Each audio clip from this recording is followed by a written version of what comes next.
Today, we are doing our final predictive 2025 NFL mock draft with trades. Let's jump right into this with the number one overall pick. To save us some time, let's just jump past this one. The odds are extremely in the favor of Cam Ward at minus, I think, 20,000. It's crazy. Let's not waste our breath on it. The Titans have a bright future ahead. We're happy for them. Let's hope that it ends up working out and not being one of those like, damn, I wish Cam Ward were good type of moments. At number two, the Cleveland Browns. And if you guys are new, feel free to like, comment, subscribe, because I'm already going to be jumping into 2026 content as of probably next week. I've already done it. I already have 2026 mocks up, but I do want to try to balance out something with the 2025 draft and not just immediately ditch it. You feel me? But for the Browns, it does feel like all roads are leading to Travis. They've been picking up the phones, but I don't think enough people are calling with the right offer. So I think the Browns are going to be happy with this. They're going to sit and pick with Travis Hunter. At number three, I know the Giants have an offer on the table. I know, as in I've heard it from several people that the Giants have an offer on the table from the Bears trying to get Abdul Carter. I know Poles likes to work his magic, so I get it. But I also don't think the Giants are going to be in a great position if they're sitting there at pick 10. You need to go after the best players available. I honestly think that Joe Shane and Brian Dable will get their ass fired if their dumbasses ended up giving up on Abdul Carter and moving back to try to select Shedeur Sanders to save their job.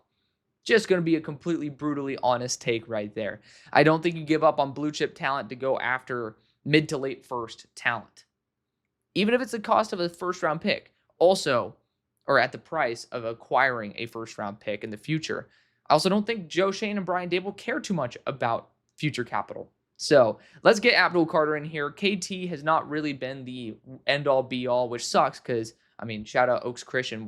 We also were in the same high school class, but Abdul Carter is going to be going at number 3 overall. And then we'll see where Kayvon Thibodeau goes, but it's not going to affect this mock draft. At number 4 for the New England Patriots, another pick that kind of feels set in stone. And similar to last year, with a lot of the picks that felt set in stone, they were. So I think this one's going to be Will Campbell. Let's save ourselves the time, the energy, and the angst of trying to talk about why Will Campbell might not be the best option. And below my face is my board, by the way. It is not predictive in any way, shape, or form. These are just players that I love in the order that I love them. If you do see a plus next to their name, that's a grade before season-ending injury. That is not their current spot, but I am no doctor. I've not seen them since.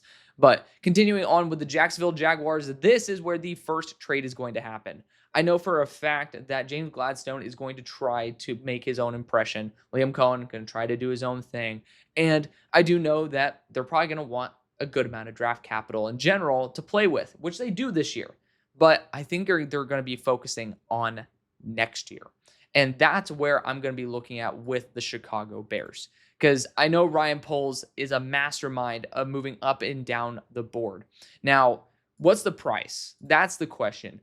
I do think if I'm the Jaguars, I'm taking this. And you can adjust this all you want, okay? It's not going to affect the mock draft going forward if you want to toss in a second and try to do some weird manipulation where Poles ends up getting back 126 and he trades like 148. Do your thing, okay? I'm just doing this for the sake of I believe this trade's happening. This is what I would end up feeling comfortable with. If I'm the Bears, I give up 10 and the next year 1. I think you're in Super Bowl contention mode. I think that the Jaguars are going to overvalue this pick. You guys are going to be in the mid-20s next year at the very minimum if you hit this right. And I think Genty could be that. So I'm going to just say that right now. You're giving up a late first to move up 5 spots in the first round. Again, if you want to do some trade backs and get some extra picks in there, by all means do it. Again, I'm doing this for expediency of the mock draft rather than, I've had several mock drafts where I can end up yapping for hours about the actual proper trade value. But I do think that the Bears are going to move up, whether it's for Abdul Carter, whether it's for Genty. We shall see if that comes to fruition. But the thing is, I ended up thinking this one out quite a bit. And I think Jacksonville is essentially going to get a free first-round pick out of this. I think the Bears are getting themselves access to someone who could revolutionize their offense. You know how much a running back is valuable with Ben Johnson. So I think Jacksonville and Chicago are going to both profit from this trade. At number 6 for the Las Vegas Raiders, there's a lot of moves that can make a lot of sense here, but something that I originally was planning on doing is going after Jalen Carter at 6. Now, That would have been great, wouldn't it? Jalen Walker as 6. Jalen Carter would have been, yeah, I mean, it's kind of what you should have done back in the day. Hate to rub it in for you Raiders fans. But something that I was thinking is new GM, John Spytek, he knows the value of a high-end right tackle. And I was ready to go the Walker route, right? Patrick Graham's going to love him. Pete Carroll's going to love him. But Spytek knows the value of an athletic, high potential, really, really good right tackle. DJ Glaze could end up, putting a little bit of a wrench in the monkey works, so to speak. But I think this is possible. And I'm going to test it out. And it's weird to do a test out on like the final day of mock drafts. It's going to ruffle my feathers and all. But I do think the Jets as well, there's enough right tackles where I personally think the Jets are going to be in a perfectly fine position. Ozzy Trapilo, I have a lot of faith in him. But I do think that the Raiders, if they cannot get Genty, are down to Membu and Walker more than Mason Graham even. I would say Mason Graham's the other name in the mix because I know Christian Wilkins is a little bit of a question mark for the beginning of next year with the injury that he's dealing with. But I mean, if Jacksonville's willing to move off Mason Graham, I don't know if other teams are going to have that same level of confidence. What you could say for the New York Jets is definitely in play here. Like defensive interior is on the board for them. But I also think that down the line, you're probably not going to want to go after another undersized defensive interior if you get to this point. And all roads have seemed to lead between Armand Membu and one player, Tyler Warren. And this is not a what I would do mock draft. This is a what I think will happen. And Tyler Warren, especially after Brock Bowers' year and showing the impact that he can have on a team, I think Tyler Warren and Colston Loveland's value are going to be artificially inflated. The NFL is a very big copycat league, and I think they're going to follow suit. And so Tyler Warren and Colston Loveland are going to get a nice little Bowers bump, if you will. At number 8 for the Panthers, this is the floor for Jalen Walker, so I'm not going to let him slip any further. Again, I really was debating going after Mason Graham at this point, and I think that's probably the better move. But I do think Jalen Walker is going to be looked at in extremely high regard, and he's the son of a defensive coach. And we'll see where he ends up landing up. But regardless, he goes at number 8. At number 9, we have the New Orleans Saints, and there's a couple easy options here for them. You look at Mason Graham, and he could essentially be the Milton Williams for Kellen Moore. And even though Kellen Moore didn't do the defense, he has Brandon Staley there. You could see that, hey, the value has fallen. This makes a lot of sense. However, Mickey Loomis is still in charge, right? He is still the man at the top. Does he like undersized? Does he like poor measurables? No. You know what he likes? Crazy athlete, crazy measurables, crazy potential. And that's why he hired Brandon Staley to maximize the talent of his defense. And when you overpay someone like Chase Young, it shows desperation. And if you're going to go for a desperate move, go for one that could end up being somebody who's worth a number 1 overall pick. And that's what Mykel Williams could be if he's fully healthy. Ended up having a pretty mediocre year because he ended up being hurt is like week 2. So it's very disappointing. But I think Mykel Williams, if I'm going to predict what happens, not what I want to happen, what happens, Mickey Loomis is going to pull the trigger on Mykel Williams, look at Brandon Staley and be like, do your job. You know how to play. You know how to scheme up defenses. Make Mykel into Mykel. At number 10 for the Jacksonville Jaguars, this is why it's so genius. You end up moving down, getting a free first-round pick, and still get Mason Graham, who is undersized, who has short arms, but you know who also was? Braden Fisk. So I think that you guys are in a great spot to do that. Worst case scenario, if Mason Graham went at number 9, you get Tetairoa McMillan at number 10. So I think that you are a perfect team to trade down, and I think that you should be doing it at all costs. Like, I don't think you lose by moving to pick 10. At number 11 for the San Francisco 49ers, there's a couple moves that you can make here. I think that Walter Nolan is a very intriguing option. Even though there are concerns over his overall maturity of the game, I do think that could knock him out of contention here at pick 11. Mykel is kind of the dream option for you, but I've been hearing this name pop up for pretty much every team in the top 12 and technically the top 13 as well. And I'm going to give a shout out to Ben Solak for talking about it. That is going to be Kelvin Banks, who can end up playing guard right away as he continues to develop in terms of his balance. I think he gets way too nose over the toes. His leverage is not necessarily great, which causes him to be a little bit out of position, which the college edge rushers didn't take good advantage of. But I do think the NFL edge rushers would take a bit more advantage of that. But if you put him at guard off the bat, you have Trent Williams there to coach him up. I think that this is a long-term play. We're going to go after Kelvin Banks. And again, apparently there's rumors of him going as high as 6th overall if you guys end up moving Colton Miller, I should say, for the Las Vegas Raiders. So there's certainly a lot of love for him in the circles. I will just say we're going to have him placed there at 11.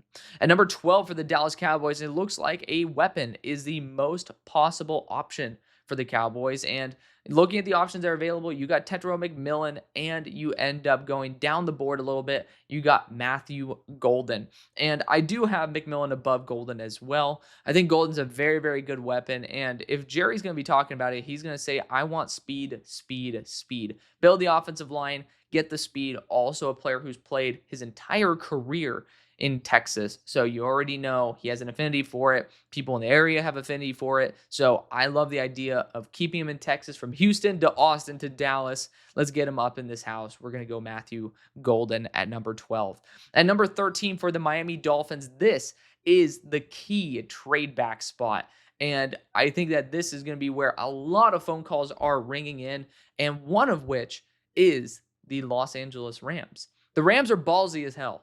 They always are. And I hear that they're trying to do what they did last year for Brock Bowers, and that is to move up for their own tight end in Colston Loveland, who fits very, very well. Now, I don't see many other moves that the Rams are going to be making this draft that are necessarily going to save like the team, but I do think that you guys are going to end up setting a future first because of this as well. And you guys can end up doing the debate again in terms of the value. But I know the Rams ended up messing up before. So the Rams are not going to allow this mistake to happen again. They are going to go and end up going up to get their guy. And when you look at the tight ends that they've had and had success with, Higbee, you can call Parkinson to a degree. Also, shout out Oaks Christian there as well. I think that the Rams are in a prime time to go and try to upgrade their tight end core with someone who fits very, very well. Jumping in front of the Indianapolis Colts, which I did not prepare myself mentally for, because I actually ended up having this much different when I ended up thinking out how this draft should go. But by reading Peter Schrager's mock draft, which I ended up reviewing as of yesterday when I dropped this, you guys can end up checking that out. I ended up having a change of heart. So it's a very intriguing time. But for Indianapolis, if you do not have a tight end weapon on the table, there's a couple routes that you can go where I think you're going to be in a net positive.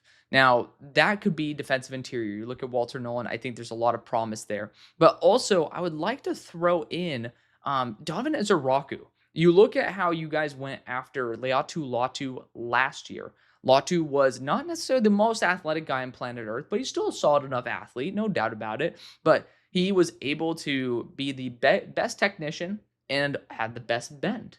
And that's kind of what Davin Ezeraku is in this class. He's a safe player who is just rock solid and consistent. So, I mean, it's like really throwing me for a loop right here, because I really did not expect to put myself in this position, which is, it's my fault, right? But I'm going to be going after Davin Ezeraku here at 14. They're going to go back-to-back years at edge number 1. I do think that, you know, when you have Latu, you need to have a little bit more on the table than just him. And I think Ezeraku is going to be a great number 2, Kwity Paye, not the long-term option the way that I hoped for it. And number 15 for the Atlanta Falcons. I don't think there's a team that's going to really try to trade up here. I think it would be a brilliant idea if you could find a partner to move up. And so it's unfortunate, but I think you're going to stick and pick. I think Mike Green's off-field questions are going to be answered, and I pray for everybody involved that he is perfectly fine. So we're going to be going after Mike Green there at 15. I do think edge rusher is the biggest position to address, and if he is healthy, he is the best on the board. You could end up talking about him even going here at pick 14, but let's continue on with the Arizona Cardinals, who were trying to make a competitive bid for Milton Williams. Let's get them their own version of it. I do think the defensive interior is not answered fully. I don't think that the cornerback core is fully answered either, but with Will Johnson having his pretty bad offseason, I would just say he's probably out of the cards. No pun intended. That would be a good one. That would have been a good pun. But I'm still going to be going after Walter Nolan here. I think he is the best player available for y'all. At number 17 for the Cincinnati Bengals, a lot of good choices, no doubt. But I do think, regardless of how I've heard in terms of the interactions that Shamar Stewart's agent is, which I heard that guy's a complete douche nozzle. It's not inside sources. This is just more published. I still think that when you look at the Bengals organization, what do they value? Athleticism, length, size. That's what Shamar Stewart is. And I don't really understand why Miles Murphy failed, but I do think Al Golden could try to make this work. I mean, hell, he was able to have a successful defense with RJ Oben as his edge one. Not to throw a shit ton of shade, but it's kind of the way that I'm trying to look at it. So I do think they have a lot of faith in him to maximize their vision, and I think their vision starts with Shamar Stewart. At number 18 for the Seattle Seahawks, Tetro McMillan somehow is slipping this far, which is crazy to me. I mean, it is possible. I mean, McMillan easily could be slipping into this range, but for the Seahawks specifically, I'd be looking between McMillan as well as I don't know why Trev didn't reclassify Zabel as a guard, but Gray Zabel here. Apparently, Kubiak enamored by this guy, enamored by him. So I think that there's a very good chance that he ends up being the selection there. And at number 19 for the Buccaneers, I was ready to just pull the trigger on Jahad Campbell here, but that torn labrum does give me pause. And so I'm actually going to go Tet McMillan here. You have one more year left of Mike Evans. It's not very much longer, and this is going to be the continuation plan. Tetro McMillan goes at 19. At pick number 20 for the Denver Broncos, a team that I was hoping would be able to move up for Colston Loveland or for Tyler Warren, did not end up happening. I think this is the team that is going to sit pretty and go after their joker in Amarian Hampton, who is a very reliable running back, who's a good blocker, who is a reliable receiver, someone who I have a lot of faith in there at pick number 20. At 21 for the Pittsburgh Steelers, I think this is a great trade down spot because we don't have that many picks and we got a lot of needs. You know who is really aggressive, who likes to get the best player on the board, who also loves Georgia players? Howie freaking Roseman. We're going to have a Pennsylvania exchange here. And again, feel free to adjust this on your own terms.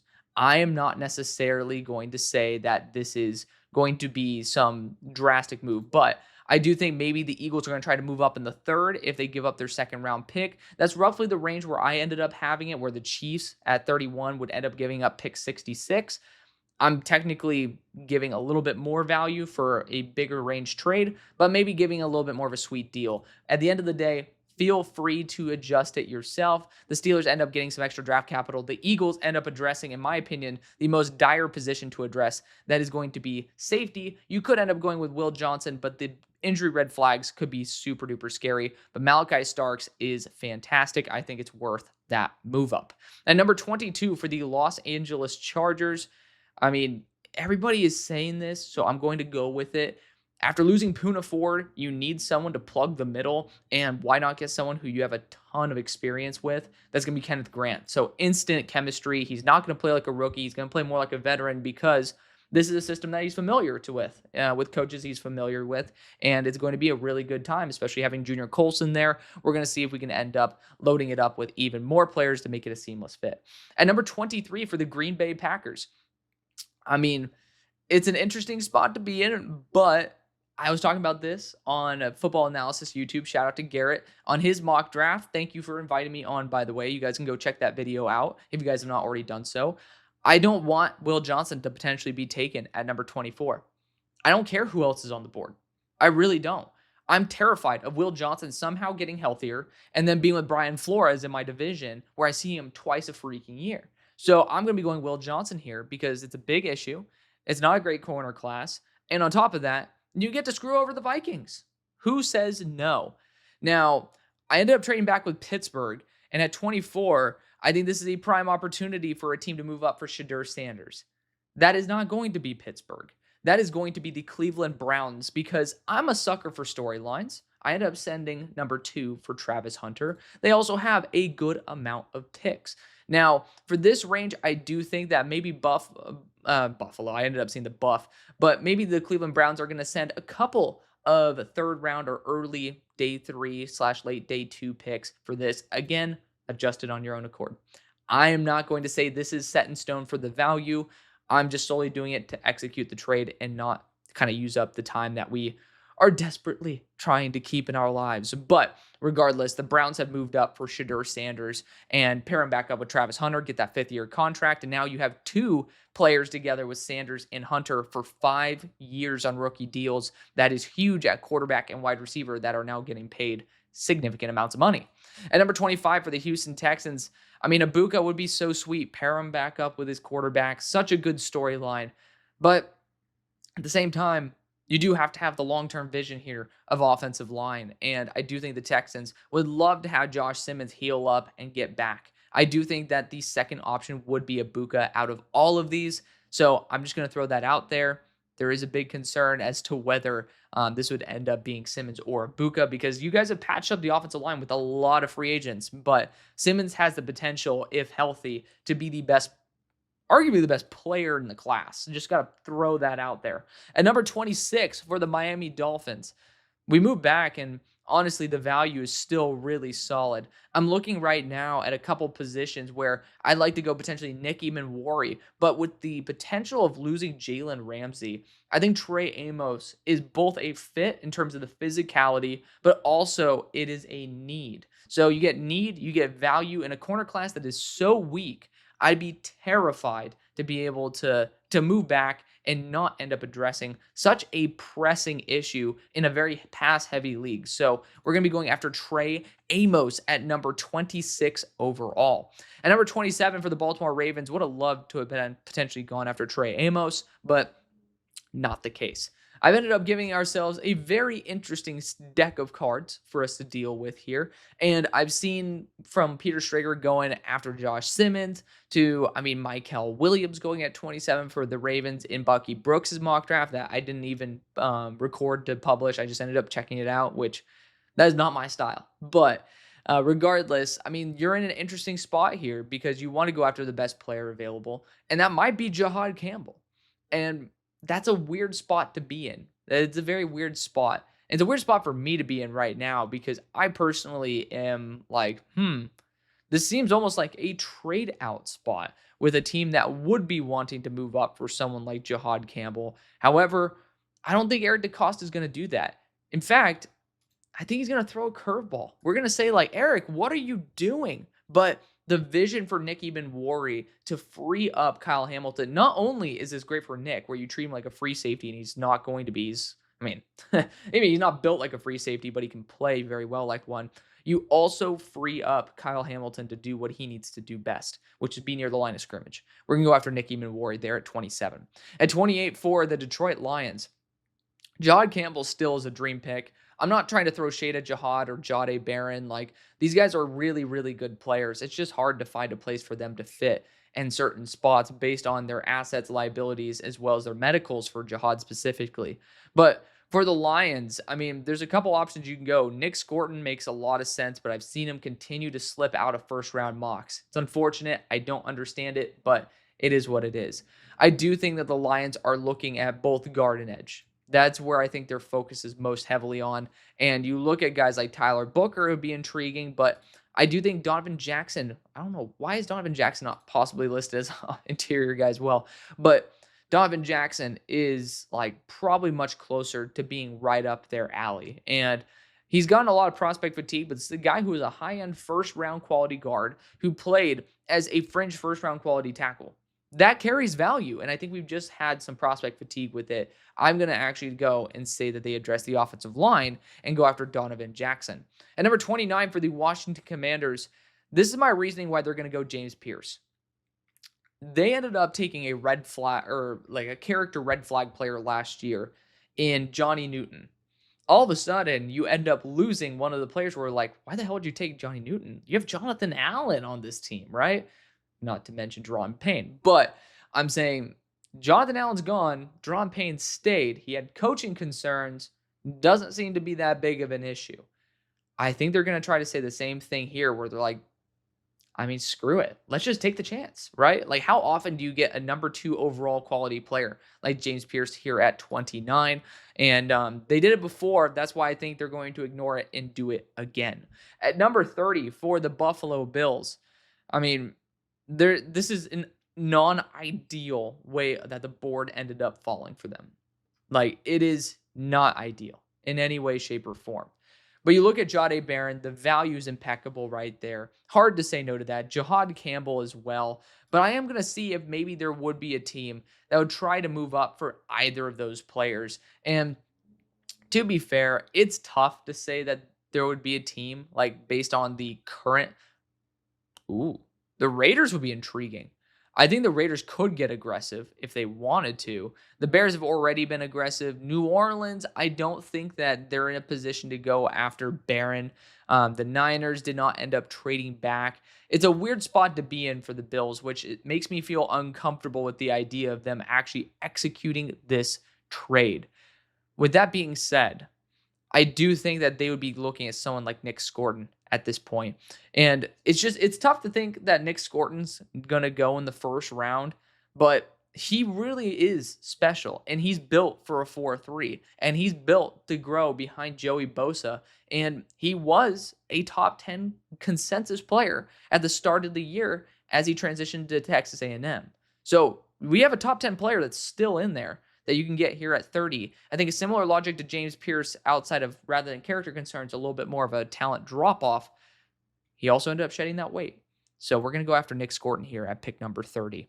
At number 31 for the Kansas City Chiefs, a lot of very good options, but I'm going to do something that's very Chiefsy, and I know some people have disagreed with it. I did this on Garrett's video as well. And Jahdae Barron, Jahad Campbell. Jahad Campbell's falling because a torn labrum, I think people are underestimating how impactful that is to someone's stock. I mean, Nakobe Dean was nearly a lock in the first, ended up falling to the third round. I'm saying Jahad Campbell's better, so I think it might be like a mid-second, but I still think that teams are going to be concerned as to like how good is your shoulder going forward. It's not like a bone break where it heals better than it ended up breaking, but I do think the Chiefs are suckers for storylines as well, and they care about guys who play in the area. Felix Anudike-Uzomah was a late first pick. You know who played in Kansas City already? Ariante Ursary. And he has the talent to grow and thrive as a left tackle. Jalen Moore's contract did not scream, we are confident that you are a starting left tackle. It's like 15 a year. So this is a shot for Ursary, who can play guard right away as well, to have a real chance at being successful here. And for people saying that Suamatea was better than Ursary coming out, I hate to say it, you're uninformed. Like, Suamatea was far from it. Ursary is a far superior product. But at number 32 and ending off this draft, we had the Pittsburgh Steelers. And, we ended up moving back. Jahad Campbell might not be a horrible option for us when you think about it. Can you imagine? Can you imagine that? Peyton Wilson, Jahad Campbell. That'd be ludicrous. But at the same time, I do think we are the type to take the best player available. And Jahdae Barron fits what we are trying to do, especially in that nickel spot. We have a lot of competition that we could be having there. You could talk about guys like Derek Harmon. I think that it's a shoulder injury, not a knee. That's on me for talking about that. But the shoulder injury, the medical red flag, can end up absolutely pushing players down. I think shoulders are a big part of the game when you are engaging with players at a constant rate. But Jahdae Barron can kick immediately into the slot. He is a perfect understudy to Darius Slay as well. And he has the physicality, and he's played nickel before. I think Jahdae Barron is going to be the selection there at 32. So that is going to be it. Thank you guys so much for joining me on this journey and being so supportive the whole way. Love you. See you on the far side. Peace.